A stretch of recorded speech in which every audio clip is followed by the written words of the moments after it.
प्यारे बच्चों, केंद्रीय विद्यालय संगठन दिल्ली संभाग द्वारा तैयार की जा रही शिक्षण अधिगम सामग्री के अंतर्गत आज हम रिमझिम भाग 5 का पाठ ईदगाह का दूसरा भाग लेकर उपस्थित हुए हैं। मैं श्वेता केसवानी, प्राथमिक शिक्षिका, केंद्रीय विद्यालय केशवपुरम, प्रथम पाली, आप सभी बच्चों का हार्दिक अभिनंदन करती हूँ। तो चलिए पढ़ते हैं पाठ ईदगाह भाग 2। अब तक आपने पढ़ा। हामिद एक छोटा सा बच्चा है जो अपनी दादी के साथ रहता है। एक दिन वह अपने दोस्तों के साथ मेले में जाता है, जहां उसके दोस्त बहुत से खिलौने खरीदते हैं, लेकिन हामिद चिमटा खरीदता है। तो चलिए पढ़ते हैं कि आखिर हामिद ने उससे क्या किया और आगे कहानी में क्या हुआ। और शान से अकड़ता हुआ संगियों के पास आया। जरा सुने सबके सब क्या क्या आलोचनाएं करते हैं। मोहसिन ने हंसकर कहा, यह चिमटा क्यों लाया पगले, इससे क्या करेगा। हामिद ने चिमटे को जमीन पर पटक कर कहा, जरा अपनी भिश्ती जमीन पर गिरा दो, सारी पसलियां चूर चूर हो जाएं बच्चों की। महमूद बोला, तो यह चिमटा कोई खिलौना है। हामिद, खिलौना क्यों नहीं है, अभी कंधे पर रखा बंदूक हो गई, हाथ में लिया फकीरों का चिमटा हो गया। चाहूं तो इससे मंजीरे का काम ले सकता हूँ। एक चिमटा जमा दूं तो तुम लोगों के सारे खिलौनों की जान निकल जाए। तुम्हारे खिलौने कितना ही जोर लगाएं, मेरे चिमटे का बाल भी बाका नहीं कर सकते। मेरा बहादुर शेर है चिमटा। सम्मी ने खंजरी ली थी। प्रभावित होकर बोला, मेरी खंजरी से बदलोगे, 2 आने की है। हामिद ने खंजरी की ओर उपेक्षा से देखा। मेरा चिमटा चाहे तो तुम्हारी खंजरी का पेट फाड़ डाले। बस एक चमड़े की झिल्ली लगा दी, ढब ढब बोलने लगी। जरा सा पानी लग जाए तो खत्म हो जाए। मेरा बहादुर चिमटा आग में, पानी में, आंधी में, तूफान में बराबर डटा खड़ा रहेगा। चिमटे ने सभी को मोहित कर लिया, लेकिन अब पैसे किसके पास धरे हैं। फिर मेले से दूर निकल आए हैं। 9 कब के बज गए। धूप तेज हो रही है, घर पहुंचने की जल्दी हो रही है। बाप से जिद भी करें तो चिमटा नहीं मिल सकता है। हामिद है बड़ा चालाक, इसलिए बदमाश ने अपने पैसे बचा रखे थे। अब बालकों के 2 दल हो गए हैं। एक ओर मिट्टी है, दूसरी ओर लोहा। अगर कोई शेर आ जाए, मियाँ भिश्ती के छक्के छूट जाएं। मियाँ सिपाही मिट्टी की बंदूक छोड़कर भागे। वकील साहब की नानी मर जाए, चोंगे में मुंह छिपाकर जमीन पर लेट जाए। मगर यह चिमटा, यह बहादुर, यह रुस्तमे हिंद लपककर शेर की गर्दन पर सवार हो जाएगा और उसकी आंखें निकाल लेगा। मोहसिन ने एड़ी चोटी का जोर लगाकर कहा, अच्छा, पानी तो नहीं भर सकता। हामिद ने चिमटे को सीधा खड़ा करके कहा, भिश्ती को एक डांट बताएगा तो दौड़ा हुआ पानी लाकर द्वार पर छिड़कने लगेगा। मोहसिन परास्त हो गया, पर महमूद ने कुमुक पहुंचाई। अगर बच्चू पकड़े जाएं तो अदालत में बंधे बंधे फिरेंगे, तब वकील साहब के ही पैरों पे पड़ोगे। हामिद इस प्रबल तर्क का जवाब ना दे सका। उसने पूछा, हमें पकड़ने कौन आएगा। नूरे ने अकड़ कर कहा, यह सिपाही बंदूक वाला। हामिद ने मुंह चिढ़ाकर कहा, यह बेचारे हम बहादुर रुस्तमे हिंद को पकड़ेंगे। अच्छा लाओ, अभी जरा कुश्ती हो जाए, इसकी सूरत देखकर दूर से भागेंगे, पकड़ेंगे क्या बेचारे। मोहसिन को एक नई चोट सूझ गई। तुम्हारे चिमटे का मुंह रोज आग में जलेगा। उसने समझा था कि हामिद लाजवाब हो जाएगा, लेकिन यह बात ना हुई।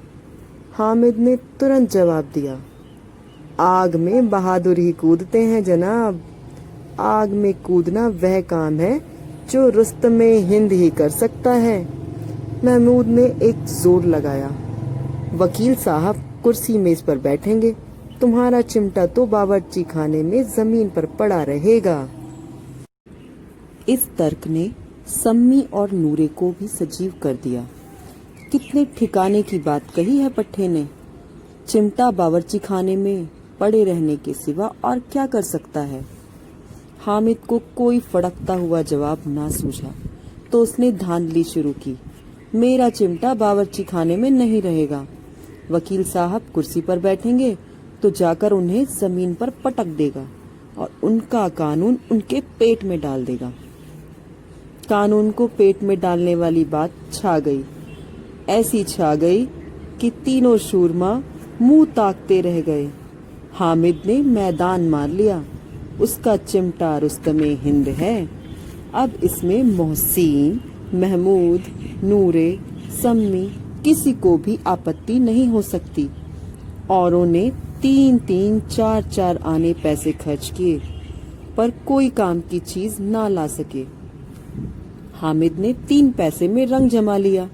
सच ही तो है, खिलौनों का क्या भरोसा, टूट फूट जाएंगे। हामिद का चिमटा तो बना रहेगा बरसों। संधि की शर्तें तय होने लगीं। मोहसिन ने कहा, जरा अपना चिमटा दो, हम भी देखें, तुम हमारा भिश्ती लेकर देखो। महमूद और नूरे ने भी अपने अपने खिलौने पेश किए। हामिद को इन शर्तों के मानने में कोई आपत्ति न थी। चिमटा बारी बारी से सबके हाथ में गया और उनके खिलौने बारी बारी से हामिद के हाथ में आए। कितने खूबसूरत खिलौने हैं। हामिद ने हारने वालों के आंसू पोंछे, मैं तुम्हें चिढ़ा रहा था, सच यह चिमटा भला इन खिलौनों की क्या बराबरी करेगा। मालूम होता है। अब बोले तब बोले, मोहसिन, लेकिन इन खिलौनों के लिए कोई हमें दुआ तो ना देगा। महमूद, दुआ को लिए फिरते हो, उल्टे मार ना पड़े। अम्मा जरूर कहेंगी कि मेले में यही मिट्टी के खिलौने मिले। हामिद को स्वीकार करना पड़ा कि खिलौने को देखकर किसी की माँ इतनी खुश ना होगी जितनी दादी चिमटे को देखकर होंगी। फिर अब तो चिमटा रुस्तमे हिंद है और सभी खिलौनों का बादशाह। रास्ते में महमूद को भूख लगी। उसके बाप ने केले खाने को दिए। महमूद ने केवल हामिद को ही साझी बनाया। उसके अन्य मित्र मुंह ताकते रह गए। यह उस चिमटे का प्रसाद था। 11 बजे सारे गांव में हलचल मच गई। मेले वाले आ गए। मोहसिन की छोटी बहन ने दौड़कर भिश्ती उसके हाथ से छीन लिया और मारे खुशी के जो उछली तो मियाँ भिश्ती नीचे आ रहे और परलोक सिधारे। इस पर भाई बहन में मारपीट हुई। दोनों खूब रोए। उनकी अम्मा यह शोर सुनकर बिगड़ी और दोनों को ऊपर से 2-2 चांटे और लगाए। मियाँ नूरे के वकील का अंत इससे ज्यादा गौरवमय हुआ। वकील जमीन पर या ताक पर तो नहीं बैठ सकता। दीवार में 2 खूंटियां गाड़ी गई। उन पर लकड़ी का एक पटरा रखा गया। पटरे पर कागज का कालीन बिछाया गया। वकील साहब राजा भोज की भांति सिंहासन पर विराजे। नूरे ने उन्हें पंखा झलना शुरू किया। मालूम नहीं पंखे की हवा से या पंखे की चोट से वकील साहब का चोला माटी में मिल गया। फिर बड़े जोर शोर से मातम हुआ और वकील साहब की अस्थि घूरे पर डाल दी गई। अब रहा महमूद का सिपाही। उसे चटपट गांव का पहरा देने का चार्ज मिल गया।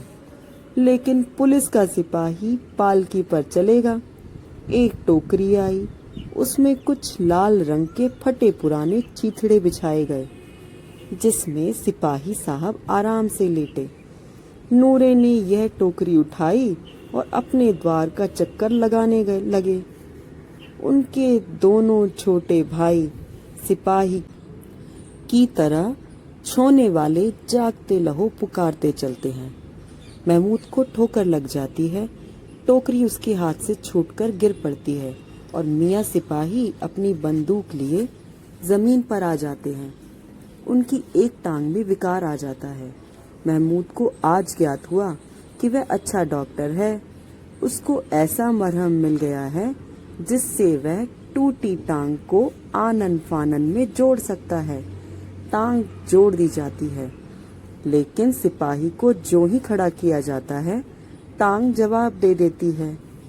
शल्य क्रिया असफल हुई। तब उसकी दूसरी टांग भी तोड़ दी जाती है। अब कम से कम एक जगह आराम से बैठ तो सकता है। अब मियाँ हामिद का हाल सुनिए। अमीना उसकी आवाज सुनते ही दौड़ी और उसे गोद में उठाकर प्यार करने लगी। सहसा उसके हाथ में चिमटा देखकर वह चौंकी। यह चिमटा कहाँ था? मैंने मोल लिया है। कितने पैसे में? 3 पैसे दिए। अमीना ने छाती पीट ली। ये कैसा बेसमझ लड़का है कि दोपहर हुआ, कुछ खाया न पिया, लाया क्या यह चिमटा? सारे मेले में तुझे और कोई चीज ना मिली जो यह लोहे का चिमटा उठा लाया? हामिद ने कहा, तुम्हारी उंगलियां तवे से जल जाती थी, इसलिए मैंने इसे ले लिया। बुढ़िया का क्रोध तुरंत स्नेह में बदल गया। बच्चे में कितना त्याग, कितना सद्भाव और कितना विवेक है। दूसरों को खिलौने लेते और मिठाई खाते देखकर इसका मन कितना ललचाया होगा। वहां भी इसे अपनी बुढ़िया दादी की याद बनी रही। अमीना का मन गदगद हो गया। वह रोने लगी। दामन फैलाकर हामिद को दुआएं देती जाती थी और आंसू की बड़ी बड़ी बूंदें गिराती जाती थी। बच्चों, क्या अद्भुत कहानी थी ये।